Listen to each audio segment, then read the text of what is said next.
বলছেন, আসসালামু আলাইকুম শাইখ। ওয়ালাইকুম সালাতুল্লাহ। মোজার ওপর মাসাহের ক্ষেত্রে আমি যদি উজু করে মোজা পরার ঘণ্টাখানেক পরে ভুলে মোজা খুলে আবার সাথে সাথে পরে ফেলি, এরপরেও কি মোজার ওপর মাসা করা চলবে?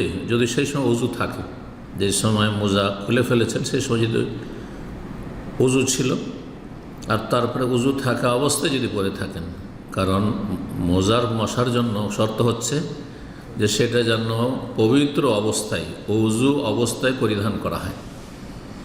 তো যে সময় পুনরায় মোজা আপনি পরছেন তখন যদি উজু থাকে তাহলে পরবর্তীকালে আপনি মাসা করতে পারবেন, কোনো অসুবিধা নেই। আর যদি উজু না থাকে তাহলে চলবে না। জি, এমন সময় আবার পুনরায় পড়ছেন দ্বিতীয়বার, যে সময় উজু নেই, উজু নষ্ট হয়ে যায়, তাহলে উজু করে আবার পড়তে হবে, তাহলে মাসা চলবে। নাহলে এমনি পড়বেন, খুলে ধুইতে হবে।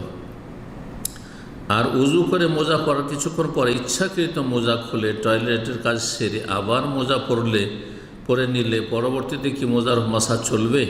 যদি উজু করে পড়েন।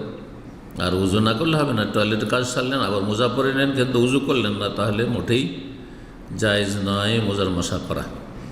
এখানে আরেকটা মশলা বলে দিয়ে অনেকে জিজ্ঞাসা করে, মোজার ওপর মাসা করলেন আপনি, মাসা করার পর যদি মোজাটা খুলে ফেলেন তাহলে কি উজু নষ্ট হয়ে যাবে?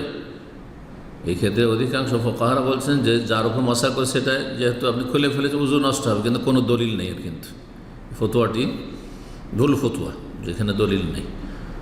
তবে উত্তম হচ্ছে যখন আপনি মোজা খুলবেন তাহলে আগে খুলে নিয়ে ধুয়ে নেন, এটা সবচেয়ে ভালো। আর এমন কিছুতে যাবেন না যাতে মতবিরোধ রয়েছে, কিন্তু জায়েজ আছে, কোনো অসুবিধা নেই।